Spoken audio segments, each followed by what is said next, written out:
Big mistakes are being made by Big Bob Iger, the CEO of the Disney company. And we believe there's only about 3 months remaining in which fans can tell them, change, and it can happen. Today, we're talking about the 3 terrible decisions as outlined by Tom Bricker of Disney Tourist Blog, which need to be reversed as fast as possible to save Walt Disney World. Think we're overstepping? Think we're overreaching? Hang tight, folks. See if you agree by the end of the video.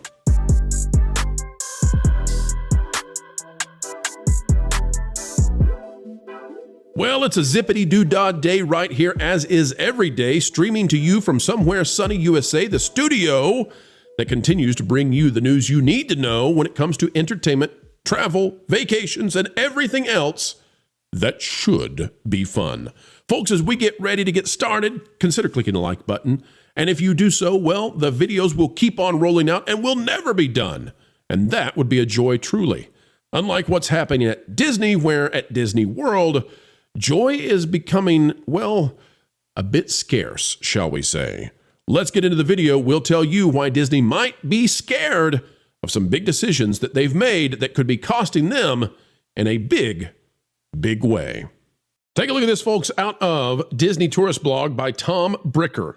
We're going to this because this is a phenomenal article. And my apologies to Tom if me saying so gets him in trouble with some of the crowds out there. But I listen, this is a phenomenal article. It is well written. It is well argued. And I just want to bring it to your attention because this is what we've been saying. This is what Disney needs to hear. And it needs to be clear to the executives. It needs to be clear over the next 3 months, because I think that's the time they have to go back and reconsider these things, about 3 months. So, folks, if you want Disney to hear you, you got about 3 months, I think, to get their attention. Here it is out of Disney Tourist Blog, truly terrible decisions made by Disney World. These are, we're going to run through 3 announcements that Disney made that are actually damaging the company and have the potential to damage the company greatly over the next decades. They should not do these things. Here's what it says. Walt Disney World is starting a new development cycle, investing $17 billion of spending on new lands, rides, and more between now and 2035. Let me say it again, folks. $17 billion that's going to be spent that will damage the parks. This is $17 billion to harm the business that is Walt Disney World. So let's take a look at what he says. Why does it feel like a case of 2 steps forward, one step backwards with just about every decision Walt Disney World makes? And he says humorously, feel free to swap those. If there's been a theme to this year's biggest news, it's that announcements that should have excited us come with a catch. There have been some poor decisions, some of which will irrevocably alter the character, charm, and personality of Walt Disney World. That's why the flagship Festivus 2024 post airing our grievances focuses on these missteps made in the last year or so by Walt Disney World and corporate leadership. So what are these mistakes? What are these big 3 mistakes? Replacing Rivers of America. Number 1 on the list from Tom Bricker over at Disney Tourist Blog. Goes on to argue that while nobody goes to Tom Sawyer Island, relatively, and nobody rides the Liberty Square riverboat, that's not what it's about. It's about beauty. It's about theming. It's about something transcendent that causes people to want to be in your park in the first place, to go ride the rides. It's the atmosphere, and you don't want to destroy it. Talks about dinosaur over at Animal Kingdom, and the idea that you have this thing that is forever, eternally. It is a evergreen property that you don't have to pay for, you don't own. It's just dinosaurs. Kids love dinosaurs. So you didn't have to destroy the dinosaurs. You could have just put in meet a T-Rex with a giant animatronic, and kids from all over the country would go to see it because it's a T-Rex. Because kids love T-Rexes. They love Brachiosauruses. They love Velociraptors, all that. And you don't have to own the Jurassic Park IP in order to have the same kind of kid love for this. And if we go down below, ending Muppet Vision 3D, destroying Jim Henson's legacy. Now, folks, we don't have time to read the entire article. Not even close, but I recommend that you go read it because it's amazing. But I just want to scroll up here and say, truly terrible decisions made by Disney World. I think this is going to allow the cupcakers, the heavy dosage pixie dusters, the Disney sycophants and shills to have the thrill of actually speaking their mind. and saying, these are three things that are beloved, and you're destroying them, and you don't have to, because you have the land to put all of these expansions, all these new things you want to do. You can put them in new areas. You have tons of land, and yet you're treating Walt Disney World as if it is Anaheim and you have no space to go anywhere. It's all about cost, and it's all about cutting out the things that made these parks special, ending the legacies of Walt, ending the legacies of Jim Henson. And when it comes to the dinosaur thing, all you had to do was get rid of the carnival stuff, make it be a true dinosaur experience, and put this South American Encanto thing slightly north of that, southeast of Everest. You have thousands of acres that you can develop, but they don't want to because of cost. I think, panel, it's going to cost them attendance over the next 5 to 10 years dramatically. What say you? It has every ability to. Especially when you look at the atmosphere of Magic Kingdom. Again, that's one of the most attended theme parks in the world, and for good reason. But when you take the heart of Magic Kingdom out like that with the Rivers of America, how does that affect people's perception when it comes to that what was Castle Park? Again, you're affecting things that I don't think they necessarily have kind of thought through. And as this article beautifully points out as well, with the Muppets, for example. The Muppet Theater remains. If you look at the concept art, even at the top of that page, the Muppets Theater's there. There's no reason why they could have why they couldn't have incorporated the Muppets into the Monsters Inc. storyline, as Tom Bricker points out. And yet they're getting rid of that as well. Those are just nonsensical decisions that don't make any sense on any platform. At least you could say, "Oh, go it's ahead." It's almost like Lucasfilm took over Imagineering, Vash. That's how bad this is. Yes, you could have absolutely reimagined dinosaur and Dinoland area to I don't know, to be more thematic and certainly more thrilling when it comes to the offerings there. It never really felt cohesive with the rest of Animal Kingdom, but like you said, Pro, you could have really shored that up. At least there I could see, okay, you're going to infuse IP into all that. At least we're getting a brand new attraction in the form of Encanto. Okay, fine, whatever. But there really is no justification at all for the Muppets Theater being, vacant and replaced. And definitely for Rivers of America, that, like you said, there are thousands of acres, even in the surrounding vicinity of Magic Kingdom, that you could have expanded into. The fact that they're, getting rid of Rivers of America in the way that they are just makes no sense on any level. It's just very short-sighted thinking. It's wild. It's crazy. The untamed wildlands of Frontierland and the area surrounding it, Liberty Square and all of that. I mean, it was kind of a hearkening back to a period of time that created a more immersive experience. It allowed you to have a little downtime and a pleasant walk most of the year, not during the summer, but most of the year, a pleasant walk to get from point A to point B.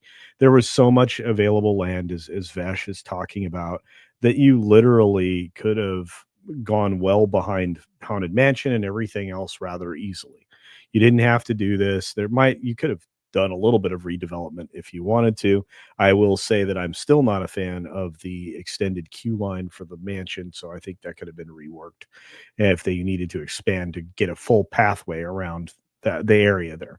But regardless, my concerns are that they take the least imaginative approach to everything.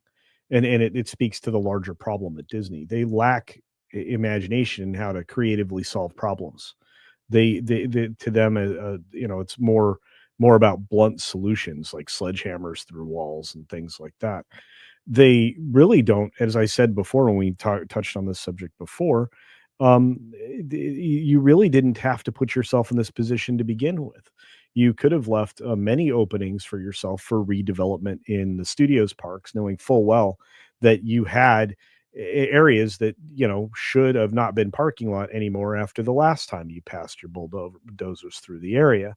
You should have pushed the boundaries all the way out and turned, as you had originally suggested in your drawings, a Galaxy's Edge placement, so you would have had more expansion for Pixar, which I mentioned in the earlier segment.